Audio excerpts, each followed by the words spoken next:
On today's TMJ4, this is 4-1 Forward.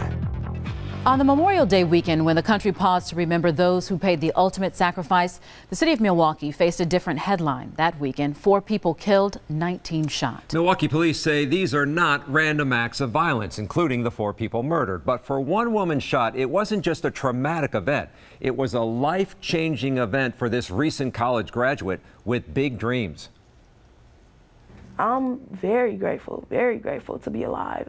It's opened up my eyes. Speaking from her hospital bed with a bullet fragment still in her shoulder, Lachey Allen says what she experienced Monday was traumatizing. I thought I was gonna die. While driving to the store, she became an innocent victim of gun violence. I just rolled my window down and the bullet went right through my window and hit me. Caught in the crossfire of 2 men arguing near 85th and Brown Deer. This was broad daylight, you know, and I literally saw the guy with this arm extended out like this.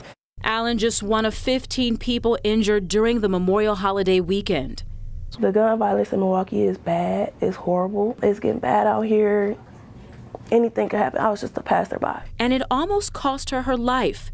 She had just graduated from UW Milwaukee last week with a degree in social work. She was supposed to be preparing for an interview Tuesday morning. Although I was shot and in horrific pain, I wanted to get up and go to that interview. But that will have to wait. And in the meantime, Allen just wants her city to heal. Anybody with a platform needs to get involved.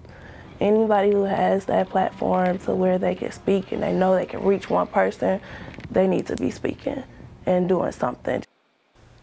So joining us this morning is the city's Office of Violent Prevention Director Reggie Moore. There is definitely a debate on how to address the violence, so we thank you very much for being here, Reggie. We talk about prevention versus enforcement and what role your office plays in mitigating the violence in the city. Which comes first? Right. So I think both are important, and thank you for having me here today. And when we look at violence in the city, oftentimes the act of violence is the result of a lot of different factors that led up to that incident. So our role as an office is to understand what is leading, what are the risk factors that are leading to people engaging in violence? What are the protective factors that reduce people's likelihood of either being victimized or perpetrating violence? And how do we actually address those in our community? And do you share that with this blueprint of peace you're expecting to release very soon on telling people how you strategically plan to attack that? Right. So our effort has really been engaging the community in determining what those strategies should be, both based on national research and best practices from other cities, but also listening to people who have been survivors of violence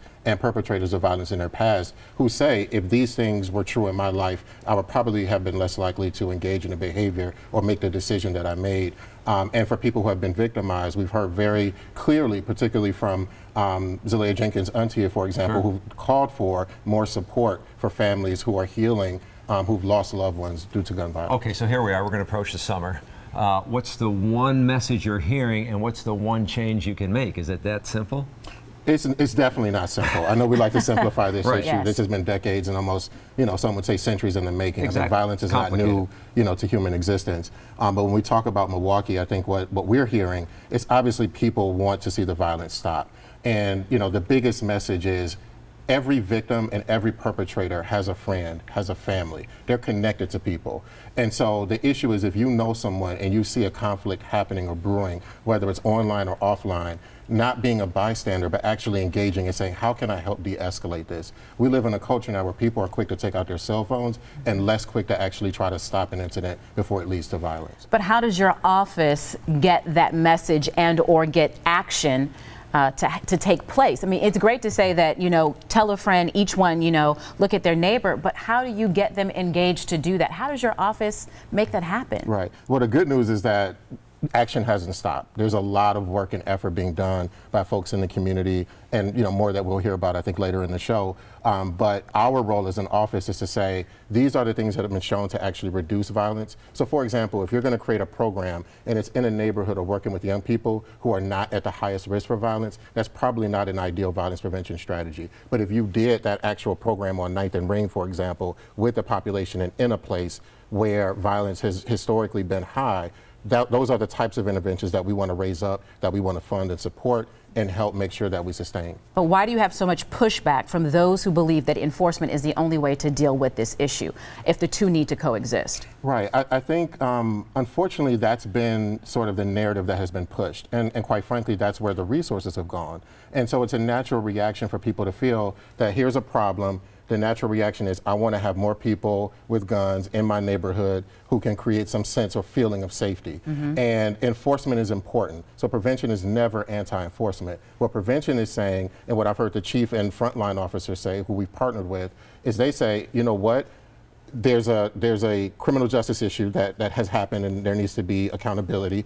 And then they talk a lot about the court side of it, but then how do we stop the pipeline of pain before it gets to that point of a criminal justice issue? We have just about a minute left. What will we see out of your study here, and how soon will we see the implementation of what you want to do this summer? And just an important point of clarity, you know, I think Milwaukee has definitely been overstudied and overplanned in some cases.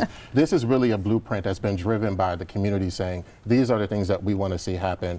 And so our hope is that, you know, as the plan gets released, we'll be going around the community. We're continuing to get feedback to it before its launch, but we'll, even after the launch, educating people about this is what it means to promote healing restorative justice. These are examples of strategies to stop the shooting. So one example is, historically, we've had safe zones. We're looking to actually evolve that program in more neighborhoods that have had high incidents of shooting so that we can interrupt the cycle of retaliation.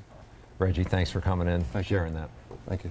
Well, coming up on 4-1 Forward, lots of talk about how to solve the city's crime problem, but why isn't everyone on the same page? We will talk to two key players with different views on what needs to be done. Plus, it started out as a simple idea to bring people downtown, why this popular music festival is now singing the blues 26 years later.